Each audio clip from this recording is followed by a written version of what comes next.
Hello বন্ধুরা, Roni bike রিপেয়ারে তোমাদের সবাইকে স্বাগত। তো আজকে তোমাদের দেখাতে চলেছি সিবিজেড এক্সট্রিম এই বাইকটার গিয়ারে প্রবলেম।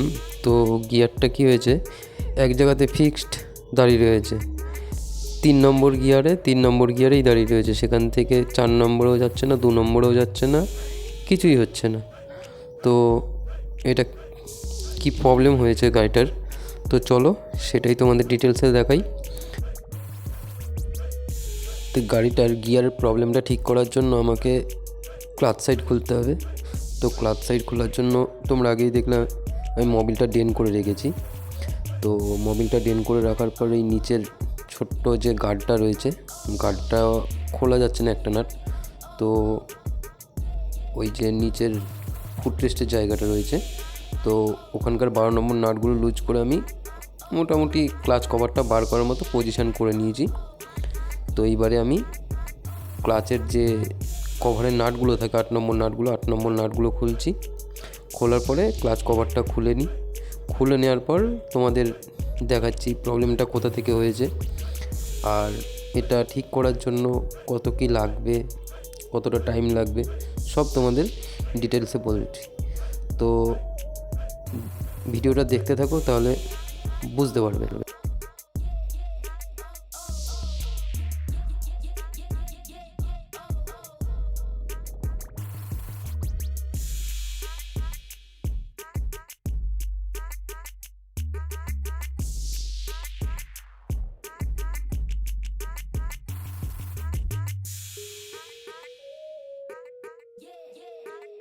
এই যে দেখতেই পাচ্ছ ক্লাচ কভারটা আমি খুলে নিয়েছি।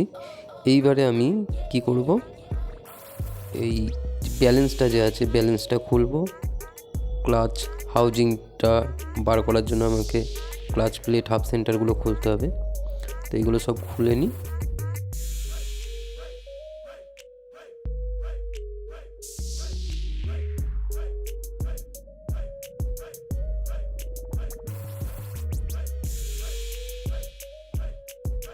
তো এই যে ব্যালেন্সটা রয়েছে এখানটাতেও মোবিল থাকে, তো 4 মাথার স্ক্রুগুলো খোলার পর এই কভারটা যখনই খুলবো তখনই মোবিল বেরোবে।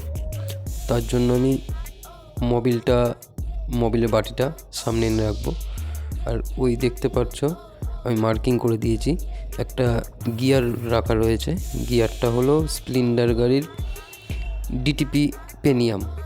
তো এই পেনিয়ামটা দিলে কি হবে, আমি যখন খুলতে যাব তোমার সুবিধা হবে, মানে ঘুরবে না।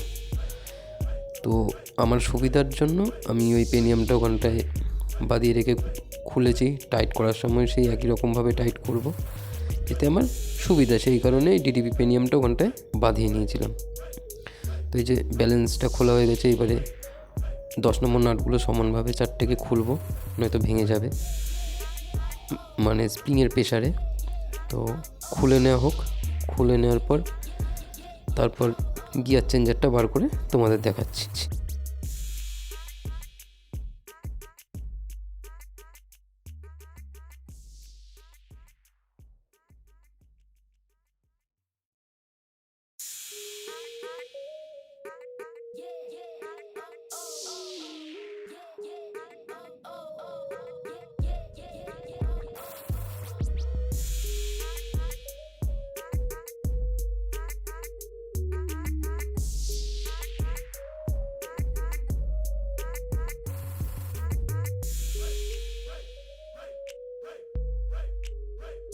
এই যে সব কিছু খোলার পর ক্লাচ হাউজিংটা বার করলাম।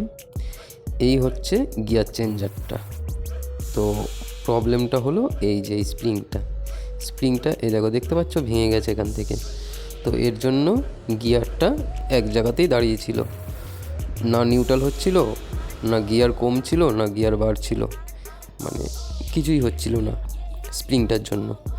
তো চলো, স্প্রিংয়ের ওপর একটা লক থাকে, লকটাকে আগে তুলে নিই। এই যে আউটলক প্লাস দিয়ে লকটাকে বার করে নেওয়ার পর স্প্রিংটা তুলে নেওয়ার পর নতুন একটা স্প্রিং দিয়ে দেবো, তাহলে গাড়ির প্রবলেমটা সলভ হয়ে যাবে। এই যে আমার হাতে নতুন স্প্রিংটা দেখছো, এটা হলো হিরোর অরিজিনাল গিয়ার চেঞ্জার স্প্রিং। এই স্প্রিংটা পাল্টে গিয়ারের প্রবলেমটা সলভ হয়ে যাবে। তো এই স্প্রিংটা লাগিয়ে আর লেবার চার্জ দিয়ে 150 টাকার মধ্যে কাজটা কমপ্লিট হয়ে যাবে। এইবারে যদি ক্লাচ যে গ্যাস কিটটা আছে, গ্যাস কিটটা যদি কেটে যায় তো গ্যাস কিটটা পাল্টালে গ্যাস কিটটার দাম 40-45 টাকা মতো আছে, ওইটা বাড়বে। আর এই গাড়িটার গ্যাস কিটটা কাটেনি, সেই কারণে গ্যাস কিটটা আমি চেঞ্জ করব না। তো এই কাজটা করার জন্য 150 টাকার মধ্যে গাড়িটা কমপ্লিট হয়ে যাবে। তো চলো ভিডিওটা দেখতে থাকো, আর অবশ্যই কমেন্টে জানাবে ভিডিওটা কেমন লাগলো।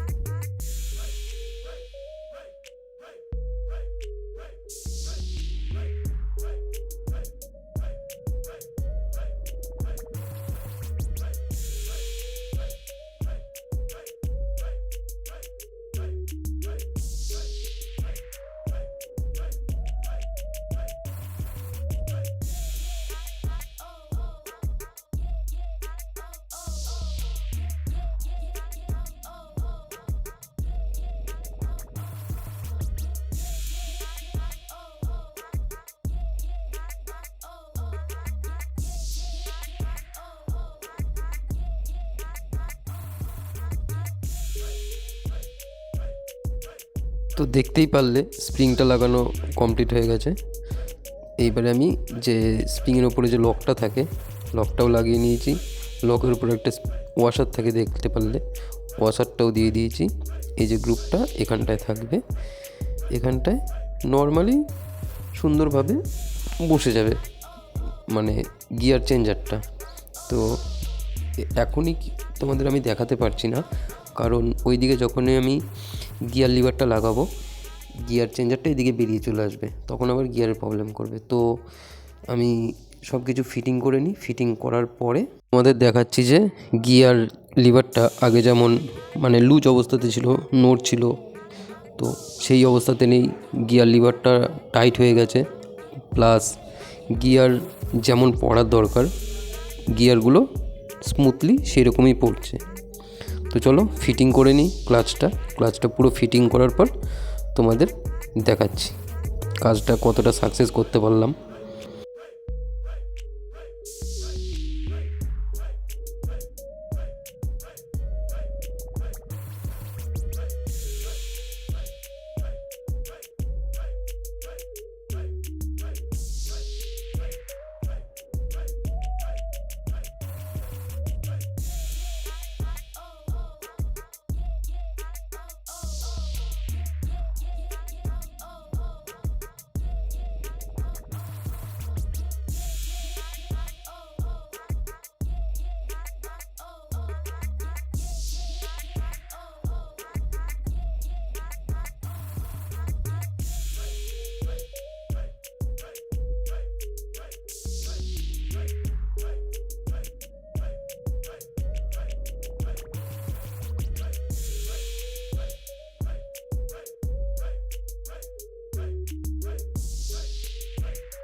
তো এইদিকে দেখতেই পারলে আমার ক্লাচে লাগানো কমপ্লিট হয়ে গেছে ক্লাচ কভারটা।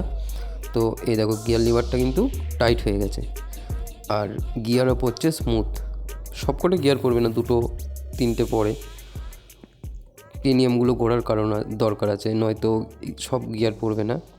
গিয়ার পড়ছে মানে গিয়ার কমছেও বাড়ছেও।